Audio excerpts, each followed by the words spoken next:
Doing welcome again to another segment of Gospel Life News. My name is Ckay, and I'm so happy to be in your faces again. We're back here again to give you guys all the updates regarding music across the country. A lot is happening. As a matter of fact, Afrobeat is going through a very funny phase. It began with Idris Karim and all of that. We saw where that trended for last week over the Honest Bunch podcast. We saw just coming in yesterday. Jaywon, popularly known as Jaywon Law, was also speaking with OdumoduBlvck, and then we saw where he came out to drop a bombshell, which seemingly looked like the truth, but obviously some persons, the industry is just full of people with just have money. You have a lot of boys who are working for you who would also come out to defend you, and it has just been polluted everywhere. People have come out, called him out. Some are even taking it too far. But somebody worthy of note to mention, OdumoduBlvck, has also in conversation coming out to because at some point Jaywon mentioned his name, and then he thought it wise to give it back to him, and it became a back and forth, and I saw the likes of Kimani and the likes coming out to obviously drag Jaywon over the conversation. A lot of persons believe that conversation was not enough for a drag, but who are we to determine what is a drag or not? My name is Daki. You can spell it as Darki, and then double E. Welcome again to Gospel Life News. We want to say a big thank you to our fans for doing what you guys do. We love you guys so much. Thank you for all you guys are doing. We appreciate you guys so much. You guys are really the real MVP. You can now stream us live on Facebook, Twitter, and YouTube. Please come through. We are waiting for you on this space. And then if you have a friend who is a lover of Afrobeat, who supports Afrobeat, this is a good time to share this page with this person so that they can obviously join the conversation. And finally, we also implore you guys to please put on your notification button so you'll be the first person to know whenever we make a video, a post, or a content. The news will begin proper with OdumoduBlvck.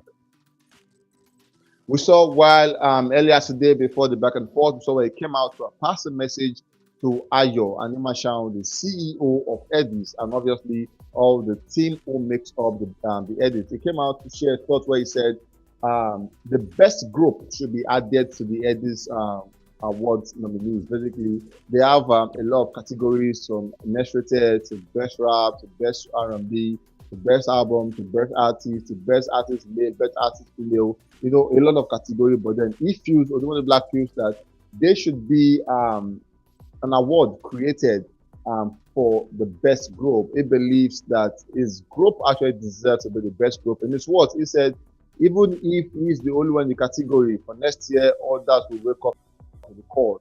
So that was a message to Ayo Animashaun saying he believes that the Edis should create a group we want to call the best group. And let's wait and see if the Edis will take this advice. Moving on, we saw OdumoduBlvck at the time became the fastest Nigerian rapper to surpass 200 million streams across all credits on Spotify. About this time last year, he was just struggling, having about 10 million streams on the platform on Spotify.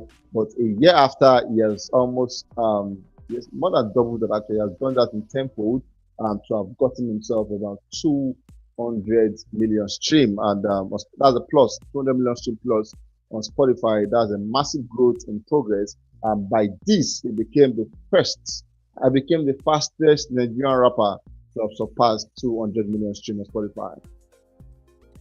Also coming in, we saw where he came out to loud Rema's influence. He once again said, Rema na OG, stop parading yourself as a fake OG.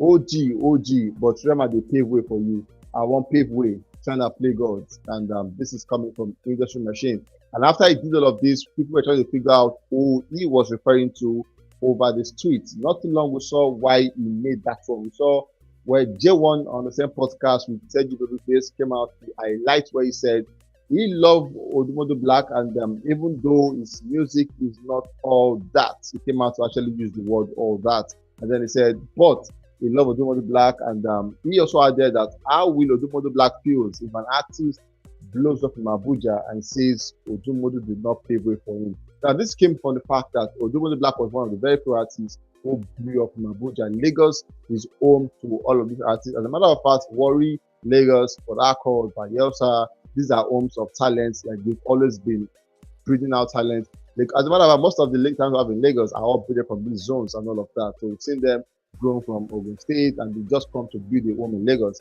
However, from Abuja, it has always been a different case. OdumoduBlvck was one of those few persons who blew up from Abuja, staying in Abuja, and at the time, even still staying in Abuja. And Jaywon is saying, how would he feel if someone comes up from Abuja saying nobody paved way for him? After he said that, we saw where OdumoduBlvck thought it was to give a response as soon as possible, where he said, now why area? So basically talking about Arasta incidents at Florida, where they had like the YouTube thingy, everybody was there, Pokolo was there, OdumoduBlvck was there, Arasta was there, Jaywon was there, and then we saw how Arasta had to hold Jaywon's hand as though she really did not want a physical contact at the time, and then OdumoduBlvck thought it was to go back to that scenario where he said, now why Ira no gree hold your hand? Make you no go talk say you pave way for her, still hold them. Make you no go talk say you pave way for her, still hold them for hand, carry am go promised land. Baba, why you not pave anyway for me? I want farmer, road maintenance agency, no go hustle, cho, Bible workings. So Bible is like in Hausa, obviously show your workings. And this is OdumoduBlvck coming out to call him out again, saying it is not about paving way, it is about just do something. And I think OdumoduBlvck just versed the fact that people are trying to claim God, say we pave way. In his mind, in his thoughts, he believes nobody has paved way for anybody except God. And this conversation is more like a theory conversation, because from point of view, letter 3 is a space where, from whatever angle you're seeing it, you still get to 3. So you cannot be wrong about letter 3. Whether you're from the opposite end or the other end, is giving you the same letter 3. So basically, OdumoduBlvck is right, Jaywon is right. It all comes from point of view and how they seize the conversation. We saw where OdumoduBlvck also came out with a response where he said, you like me, but you say my music is not all that. OG, maybe by age, now by doings and coordination. When they cannot do what you did, they start to belittle it. They start to belittle it. Mr. Jaywon, if my music is not all that, then your music is nothing. Bros, you've not been my OG. Now me OG talk. Niggas always trying to play God cause they release a song during the time of Melchizedek of old. And that really sounded so hot at the time. But regardless, it's a back and forth, it's a tussle. And whenever people are going back and forth, all of these statements are really allowed. We saw where OdumoduBlvck came out where he said, anybody will blow for Abuja, maybe Odumodu pave way for him. Now God, I do not have the power or might to pave way for anybody. Everybody gets their struggle. He said, when Timmy blow, I never use my mouth say I pave way for him. Now me write in verse, now me tell him mama say make she go on her knees, pray to God for her pikin. Shagba gets song wey Skepta dey on top. So I will come top say pay way for Shagba, or na me give him talent. Stop trying to be God. Now this is his conversation. The fact that you did it before I did it doesn't mean you pave way for him. You could have had an influence, but really the word pave way is Odumodu's problem. Like I said, he is right. Jaywon also is coming from the place of, if you have done it before this person, you will obviously create a way for the person, which is also 100% correct. We saw where Jaywon responded where he said, as far as I'm concerned, Odumodu is just as arrogant as the rest of them. And everybody knows the music is not all that. But you know, I respect your hustle still, bro. Keep crying.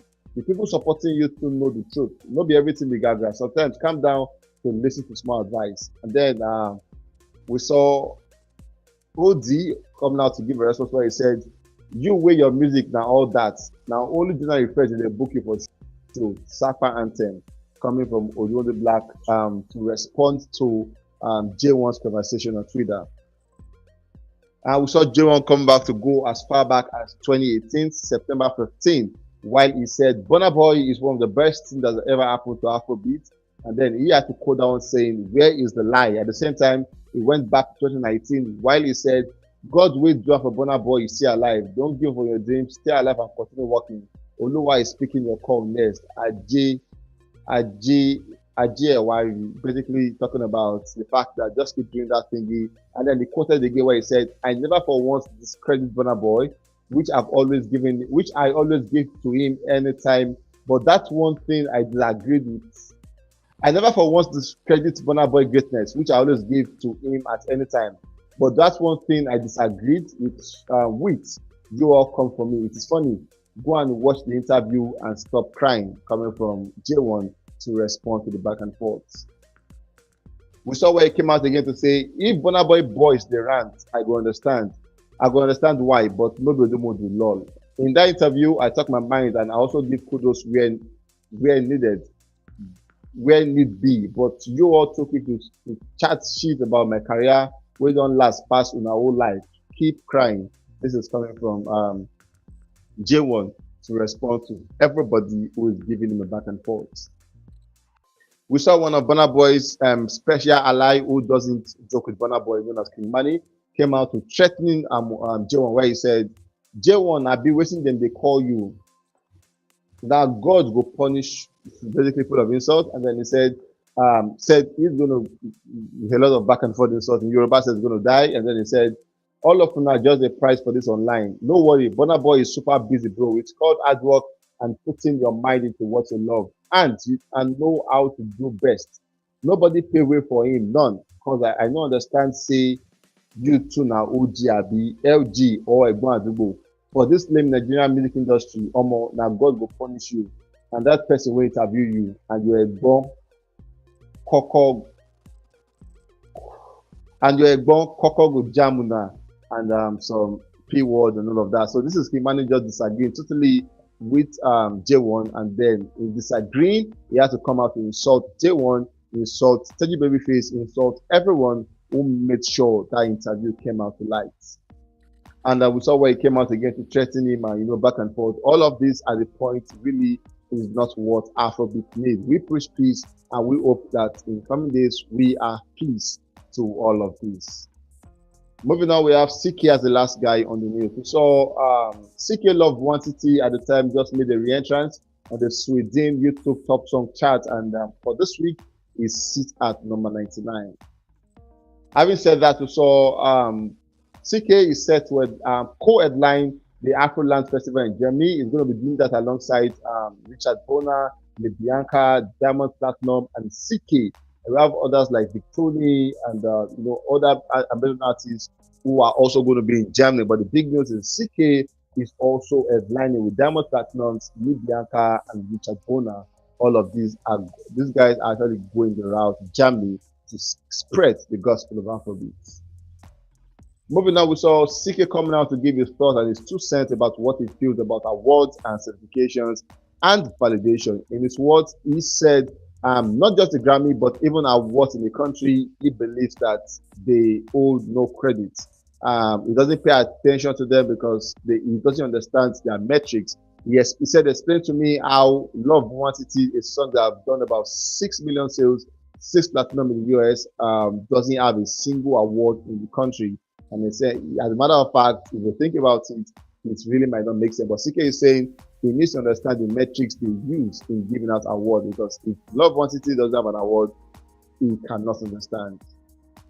He also came out to mention the likes of Wizkid, where he said even Wizkid Essence that had a global impact at some point got snubbed at some awards. So basically, awards are not what make. He doesn't take awards so serious. What he does is he wants his music to make impact other than awards. He came out to say there was a Brazilian song that sampled Love Quantity that has done about 120 million streams on Spotify. That song has gotten more awards than he would ever get on Love Quantity, and that was the song that sampled his work. So basically, if that song can get credit like that, basically what are Nigerians, our awards body doing in giving out awards? He needs to understand. Moving on, we have Shalipoppi as the next guy on the news. We saw Shalipoppi coming out to say his best friend, one of his best friends in the industry, is OdumoduBlvck. According to him in his words, he said, OD, people call him OD, but his name is OdumoduBlvck. He said OD is like his best friend. And obviously, we can see the bromance between these two guys. While he was in the UK, OdumoduBlvck was one person who was in Abuja making sure that people came out in their numbers for his show in Abuja, and that performance was really amazing. We love to see it, and then it is amazing to see that these two guys are forming a good brotherhood relationship that is really making their song go viral. As a matter of fact, the one they are together, the one they called Cast, really not showing any signs of slowing down. Moving on, we saw Shalipoppi. This time is working with the great J5, and they have this one coming in. We've seen snippets, we've seen them doing a bit of correction and adjustments, but Charlie and J5 is giving the vibe that Afrobeat is becoming big. And not just Afrobeat, but then the fact that all the young boys that came out, Shalipoppi just came out last year, and all of these guys that came out like in no time are ripping like massive fruit. So basically, you don't need to go like 10 years. Initially in the game, you must have done like 5 years, 6 years, 10 years to have what the boys are doing. But now, you could just do 2-3 months, and then you can actually go shoulder to shoulder with anyone who has been in the game for the last 10 years. And that is what growth in Afrobeat means. Moving on, we saw just coming in, Shalipoppi have just surpassed 100 million streams across all credits on Spotify. And this time last year, it was barely above 2 million streams on the platform. Another person who had an amazing, stunning year. This time last year, it was barely doing 2 million, but today, he has just surpassed 100 million streams on Spotify. Massive congrats to Shalipoppi, and that is the definition of growth. Moving on, we saw Joeboy Osadebe made a debut at number 34 on the Billboard US Afrobeat Song Chart. Osadebe is the first single released by Joeboy under the new label after he left the Empower Music team. And this one is actually striving and making it at number 34 on the Billboard US Afrobeat Song Charts. Moving on, we saw the lady who has been dragged from last week over the Omale thingy where she came out with Death Omale. She has been dragged left, right, center, death assault, people has threatened her and all of that. She came out to apologize, and then she came out again to say she has spoken to her boyfriend, and the boyfriend has forgiven her, and they are cool together, they are back together. So basically, if you are out there to join this lady, she is saying, please let this conversation end now, because the person who is affected has forgiven me, we're back together, and she really hopes that we can move on and face other parts of our lives. Finally, on the news, we saw still on Jaywon, we saw Jaywon coming out to give kudos to Davido, and then he said for Davido is one of the coolest guys ever he has met. He said not because of anything, but because at the time he came out in 2012, 2011, 2010, Davido was always calling him, asking for advice, and back and forth, always speaking to him and making sure he was doing the right thing. And he has watched Davido taking all of those advices and be where he is today. And for someone who has known him for that long, he has the right to say Davido is one of the coolest persons he has seen. And then he said whenever he comes out online to applaud Davido, people always come out to insult him, to drag him, and back and forth. But he said he has to say the truth, and the truth is that Davido is one of the coolest human beings ever he has seen. That's why we'll call it a wrap on today's news. We'll catch you guys on the very next one tomorrow, same time. Please always tell yourself that you can be the next big thing. If Burna Boy can do it, if Davido can do it, you also can do it. Take care of yourself and have a good night, guys.